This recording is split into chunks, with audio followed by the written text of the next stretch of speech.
Hey, honey darlings, welcome into the Uncapped and Uncaged podcast. My name is Chelsea. I am your wealth being muse and mentor. And if you are looking to align your work, self worth, and your wealth to be the most luscious, decadent, yummiest, juiciest version of yourself, you are exactly where you need to be. So, here on this pod, we talk a lot about financial liberation and what does that mean and what does that look like. And today we're going to be talking about overcoming the scarcity mindset in a way that isn't often spoke about. So naturally, I tend to attract women who are very influential, very just the core, almost the glue, the epicenter in their world. And if you are that, you're the overachieving daughter, you are the eldest daughter, you're kind of the one that everyone comes to looking for guidance, then it's time we create a playbook for ourselves. You've heard tons of information and it all sounds good and great and grand, but we know that information. And if we know that information, why doesn't it hit? And it's because it wasn't tailored specifically to you. And that's what this podcast is going to talk about. So, first things first, girl, let me catch y'all up. We have to get a background understanding so we understand what principles we talk about today, okay? So I teach, live, love, fly by the moon by this concept called the law of duality. And the law of duality is that everything exists on the spectrum, right? Where there's good, there's bad. We understand that. But also, when we talk about issues or traumas or limitations or anything that could be holding us back or holding us captive, it exists on the spectrum. And naturally, a lot of mainstream media will either lean to one side of the spectrum more so than the other, which makes sense because you want to address the masses, right? But this isn't for the masses, this is for you. So we're talking about the other side, the hidden side of the spectrum that is a little overlooked, okay? So first things first, when we talk about scarcity mindset, that generally feels like an energy of lack, of inadequacy, of there is just not enough to go around. And if you are sitting in that scarcity side of things, especially when you're talking about your wealth journey, it may be like, if I only had more money, if I only had more time.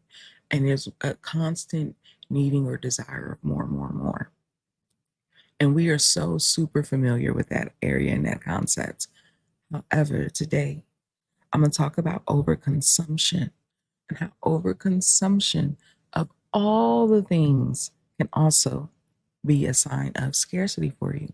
And we need to know both sides of it because if we ever start to lean to one side over the other, we know that we are not balanced, we are not in our innate essence, and it's going to cause a lot of friction for us. And we don't want friction. We don't want force. We want ease. We want grace. We are not white knuckling wealth around here, okay? So that's the way that scarcity has been talked about traditionally. But for me and for a lot of us, we are probably on the other hot side of the spectrum where our scarcity shows up as overconsumption or a fear of not having enough. So we overcompensate, we overpurchase, we overconsume, we overperform. We do a lot of the things to go above and over the moon in a way to run away. It's almost an energy of I'm running from lack, so I'm starting to hoard things. And now, for a lot of us, if you don't know, I am on a personal journey, wealth being journey, where I am looking to release 250 pounds and receive $250. $250. $250,000 in my business. And I'm already 100 pounds down. So I have 150 to go. And that's cool. That's great. Right. But when you talk about that dynamic of overconsumption, the way it showed up for me at first was food. And the reason why food was my first place of overconsumption was growing up, my family, we didn't have a lot of money. So we didn't really have a lot of money. And the way that that would affect us was food, right? My mom, she was a person who wasn't super duper emotional, emotionally attached and like conveying emotions and all those things. That just was not her jelly or her jam. But the way that she did convey her love was through food. So because we didn't have the best of shoes, or like to this day, honey, I've never owned a pair of Jordans, and now my feet too big to me to even buy some Jordans. I ain't even worried about it. But was like showing her love through food. And I was talking to her about this because one, it's like, it creates eating habits and patterns. But also growing up, she would tell us when there wasn't a lot of money in the house, or she didn't know where the next meal was coming from, or whatever that case may be. Maybe she couldn't get to a food pantry that week, or whatever the situation was. She would go and like keep the empty boxes of food that we had finished. Right. So, like you have maybe have your cereal boxes on top of the fridge or packages in the top of the cabinet. She would store empty packages there on top of the fridge or in the cabinet. So when someone opened the cabinet, it didn't look barren. It didn't look empty. Because it was one of the things, if I can just trick it that it was full and it's full of food, then people won't saying I'm hungry or I'm this and I'm that. Because y'all know how, if you have kids, when there's nothing in the fridge, how that energy goes and it transfers. So she swung to the opposite side of that. And even to this day, if you go to her house, honey, she has a lot of things everywhere. And that was something that passed down to me. It trickled down into overconsumption of food. And now I didn't know that when she was overfeeding us, right? That was her way of giving love. And honey, you can look at me and tell I must be very well loved if that is the case. Um, but for me, I use food in the overconsumption of I can control this one little area of life. As a child, you feel like you were so powerless and you don't have much control, you don't have much authority, you don't have much say so in any situation. But one thing I could always control was what I was putting in my mouth, honey. Even if I was sneaking and geeking Debbie cakes and stashing wrappers underneath the bed, I could control that. So that was my first attempt of gaining power, was through overconsumption, right? Like, you don't give it to me, so I'm gonna take it almost. And now, as an adult, and we are working through healing my relationship with food, things are a lot different now. But that overconsumption mentality still shows up even when I go to the grocery store. Like, I'm not a cooker. I'm not a chef. That's not my forte. However, I do always want to be hospitable. I want there to be enough. I want people to feel comfortable when they come over. And there's been plenty of times when I do end up cooking, whether it's for my nieces or nephews, or it's usually for them, right? Or a larger family scale. And I'm always, you get to the thing of how many apples do I need, right? How many apples do I need? Do I need 5 or do I need 6? Well, I'ma always get 8. I would always get 8 because we would have that notion of I'd rather have more than I need than need more than I have. And that's how, when you are living in scarcity and lack, it can push you over to that edge of where, now that I have the power, now that I have the control, now that I have the money, now that I have the freedom and the liberty to do so, then I'm always going to shoot for more. But you're doing it subconsciously from a place still of lack, which is why a lot of our financial blessings, and that we are waiting on, a lot of our financial seeds that we have sown, don't really blossom, because the energy is there. The energy is still there if we're running or running away from. When I can tell y'all something, when your life will fundamentally shift and radically change, when you move from that space of I'm running away from things and I'm running towards things. So that's basically the principle of intentionality in a way that makes a lot more sense, a lot easier to digest. And when we are able to be intentional in that, like I'm running towards things with excitement and expectation and hope and like a full heart and an open hand, not only will you get the thing, once you get the thing, you enjoy it a lot more. Like I said, a lot of you all are overperforming. You are phenomenal at what you do. Like, it's really anointing the type of skills that you have come into. And you had to come out to those skills out of necessity, right? You know you had to figure it out. You know that you probably didn't have anyone to really depend on, like it was all on you or nothing at all. And that we love that you acquired those skills to get you out of survival state. We love that that's what you had to do. You did what had to be do. You did what you had to do to get what needed to be done. Did. But you're not that little girl anymore.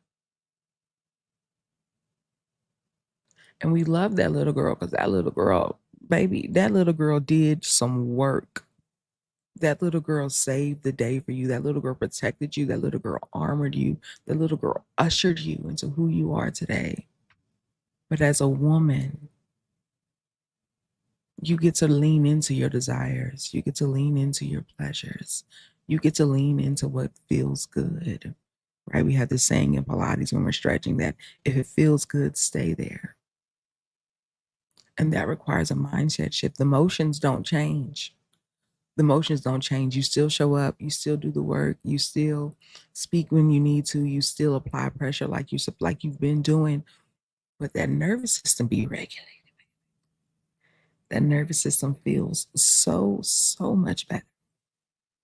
All right.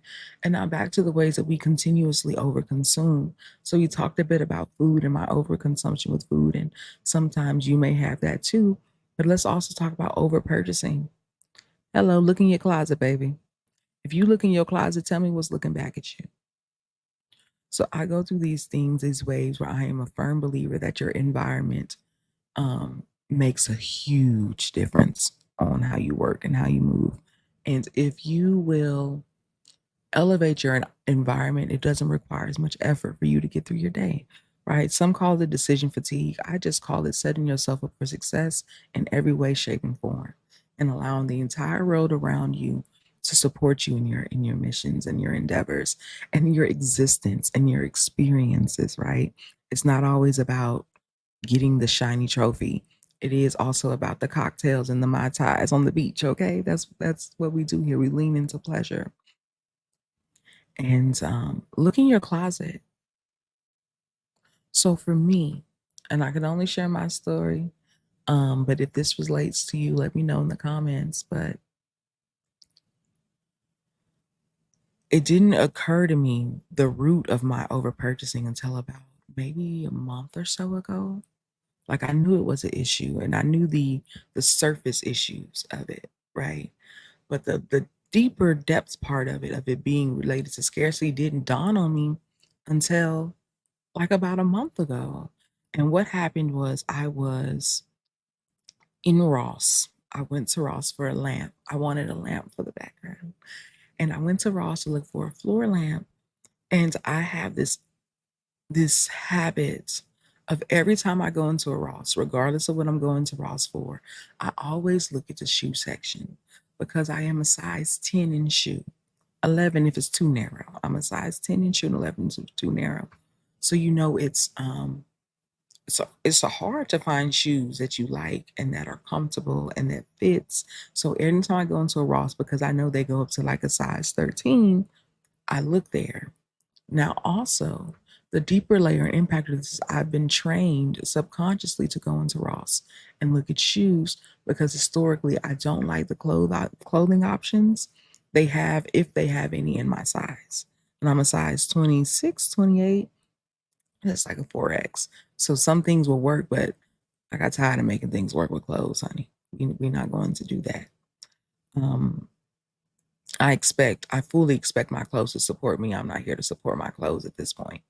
But because I've been going into Ross all these years, with my little petty cash, my little spendy play money, and all these things, I've been subconsciously trained to go to Ross to look at the shoes and look at the home department because there's nothing else in the store for me. But when I go to Ross and you see a shoe that's actually in your size, you get excited. And then I would go and I have a bucket. I wish I could show you all. I have a bucket of shoes underneath my kitchen table that I have never worn, that I probably won't wear. And as I'm working through this real time, I'm getting rid of them this weekend. because I'm not saving them for an occasion. It was just a matter of I was so excited to find a shoe that actually fit my foot that I bought it. Now, yes, there was some cuteness requirements and things of that nature. And yes, I do need to get out of the habit of just wearing one pair of shoe until it runs down into the ground. That's another thing that kind of shows up in scarcity, right? Growing up to going to school, you only had one pair of shoes. Like I would get one pair of shoes that had to last me a semester, maybe the full year. So I have this habit and notion of wearing one pair of shoes until they are unwearable anymore. So I'm gonna address that too. But when you think about clothing, how many times did you purchase clothes just because you were happy it was in your size? You didn't even really love the article itself, right? Just the fact that it was in my size was good enough. You see how that feels like scarcity? You see how that feels like settling? It feels like you're being a pygmy in consumerism. You being a pygmy in your fashion and how you are deciding your clothing, but also when you're so used to just being left behind or forgotten or overlooked or over catered, the moment you find maybe one or two things that just really works, right? You can make this work. Like in order for a shoe to work, only two things have to be possible for a shoe to work, right? It has to be something you can afford and it has to be your size. But baby, don't you deserve way more requirements out of life than that? That's just, don't you deserve more than the bare minimum? And what we don't realize is when things shows up in one area in our life, it trickles down to other things. So maybe it doesn't show up in food for you. Maybe it doesn't show up in clothing, right? Maybe it shows up in your spending habits. Maybe it's one of those things where I didn't really have money, so I don't know how to manage money, right? And that's the basic entry level. Or maybe it's now that you have money, you have so many people depending on you and rooting you and stretching you so thin that the moment you get money, you don't like sitting at it and looking at it and saving it because you have a fear of somebody's going to need it or someone's going to take it from you. So what you do is instead you hurry up and spend it as quickly as it possibly can. So at least when it's gone, I don't have any financial responsibility. I don't have to say no. I can say I don't have it. And I've been there, y'all. I'm telling you, I've been there in those positions where I would hurry up and try to max things out and swipe things down. So at least I can say it came in one whop, it went in one whop, and we'll wait. Like I found peace in the paycheck to paycheck cycle because there was no one else to try to split my paycheck with me. Nobody else was in my pockets, baby. So now we start to see how this overconsumption leads is also a set of scarcity. And yes, we can talk about boundaries and we can talk about all these other things and tips and tricks and tools that helps you supplement that and add a little more spaciousness in between that scarcity mindset. But today, I just wanted us to sit in this for a moment.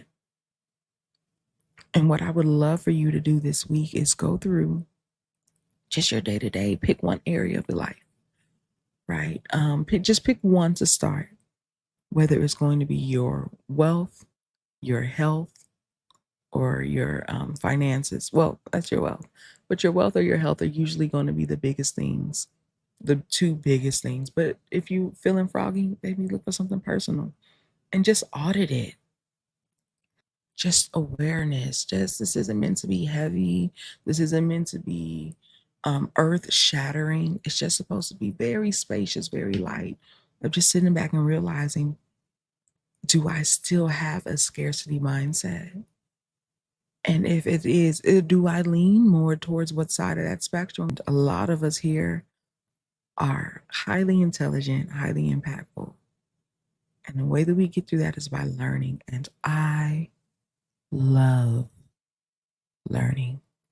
Like, I love hearing about new information. I love hearing about new perspectives. Like, girl, it turns me on when I hear a good idea or a strategic business play. It just does something for me, right? But the dark side of that is I also can overconsume information.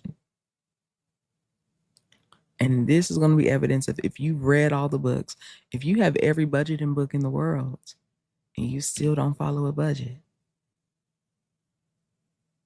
you overconsuming. If you have 5 million things saved on your Instagram feed, in your TikTok shop, whatever it's called, the TikTok, you got TikTok videos saved all over the place of great information that's really impactful and powerful when you heard it, but you aren't moving, you aren't implementing quickly, you're not iterating quickly. That is also a sign of lack. And if you are feeling lack in this way, there's usually going to be one of three areas where you're lacking. That's stopping you from moving forward. And I'll give that to you now. It's either going to be your confidence, right? Do I believe that I can do the thing? Your capabilities. Do I know how to do the thing? Or your clarity. Do I know what the hell am I doing? And why am I doing it? So if you sit on that side of especially information overload and all those things, what three areas of that are you missing on? And typically 9 times out of 10, because you are so highly intelligent and now you're at the point where you're hearing information and it's redundant, like you're like, oh, everybody's saying the same thing. I already know this already. Then it's usually going to be your clarity, as in you're not sure how to package and maneuver this and put it into things, or your confidence. You have the information, but there's something that's stopping you from believing that you can do it. Believing that you can take it and run with it, that you can really run the play and win.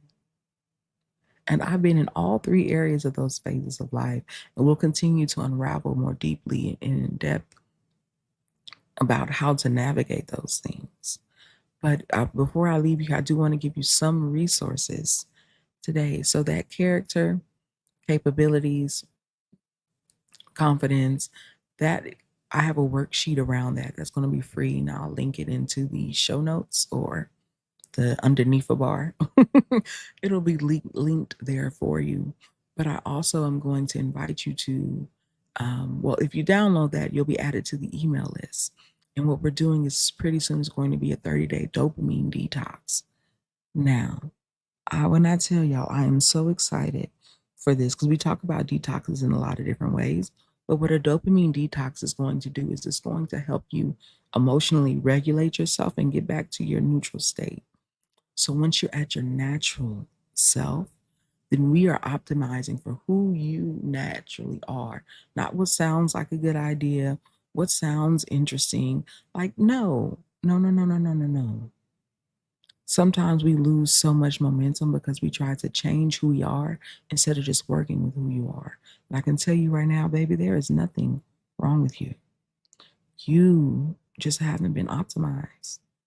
It's not that you have to break everything down and start from scratch. You just need a little renovation, just need a little expansion, a little more spaciousness. And I'm so excited and happy to do that with you all as we continue to move and grow and financially liberate ourselves so we can stop working from a place of strength and really start to rely on our passive power and our influence while being driven by our pleasure, because it's very possible. And it's possible for me, but it's damn sure possible for you. And I have nothing but great expectations for you. So continue showing up here and we will continue going through the motions. And I will see you all next week.